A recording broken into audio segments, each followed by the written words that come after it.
Azərbaycanda siyasi repressiyaların ən ağır qəbzinin Tofiq Yaqubluya kəsildiyini iddia etmək üçün çox uzağa getməyə ehtiyac yoxdur. Yenidən ölüm acılığına başlayan Yaqublu fasilələrlə 4 ildən çox həbs həyatı yaşayıb. Onun saxlanma, izlənmə, zorakılığa məruz qalma xəbərləri də daim media manşetlərində özünə yer tapıb.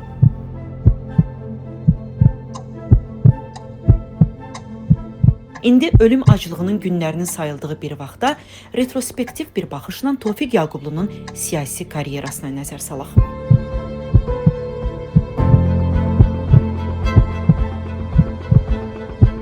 Tofiq Yaqublu 1961-ci ildə Gürcüstanın Bolnisi rayonunda anadan olub. İctimai siyasi proseslərə Milli Azadlıq Hərəkatı ilə qoşulub. 1989-92-ci illərdə Xalq Cəbhəsinin üzvü olan Yaqublu 1992-ci ildə könüllü olaraq 1-ci Qarabağ müharibəsinə yollanıb. 1998-ci ildən müxtəlif qəzetlərdə köşə yazıları yazıb. Elə ilk həbsi də həmin ilə təsadüf edib. Tofiq Yaqublu həmin ilin prezident seçkilərindən əvvəl 12 sentyabr 1998-ci ildə Fəvvarələr meydanında baş tutan müxalifətin mitinqində həbs edilib, 2 il müddətinə şərti azadlıqdan məhrum etmə cəzası almışdı. 2012-ci ilin mayın 24-də isə Tofiq Yaqublu qızları Nərgiz və Nigarla birgə polislər tərəfindən saxlanıldı. Hakimiyyətin 2013 İsmayıllı hadisələrinə qəzəbi də Yaqublu və digər siyasilərə sıçradı. O, bu hadisələrin təşkilatçılarından biri, fəalı kimi həbs edildi, 5 il müddətinə azadlıqdan məhrum edildi. Həbsdə olduğu müddətdə qızı Nərgiz Yaqublu həyatını dəyişdi. Yaqublu isə özü 2016-cı ildə əfv sərəncamı ilə azadlığa buraxıldı. 2020-ci ilin martında Tofiq Yaqublu xuliqanlıqda ittiham edildi, 4 il 3 ay müddətinə azadlıqdan məhrum edildi. Tofiq Yaqublu və ailəsi həm də ittihamları sərt şəkildə ifşa etmələri və hüquqlarını sona qədər müdafiə etmələri ilə tanınırlar.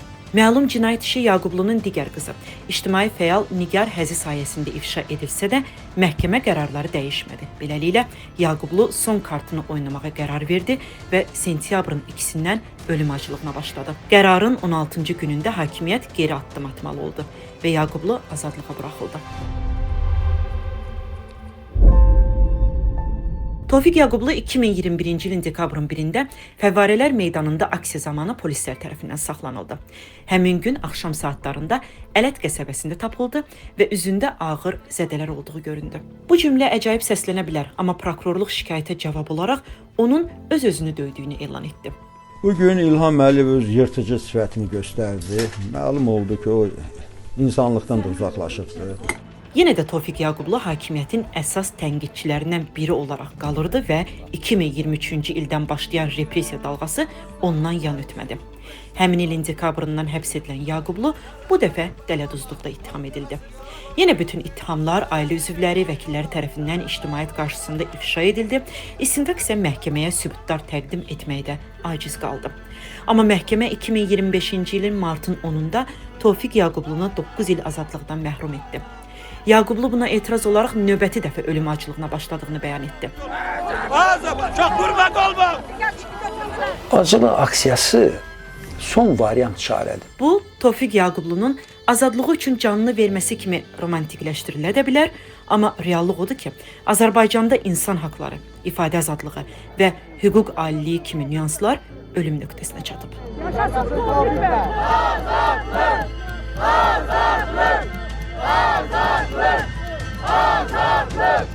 Azadlıq!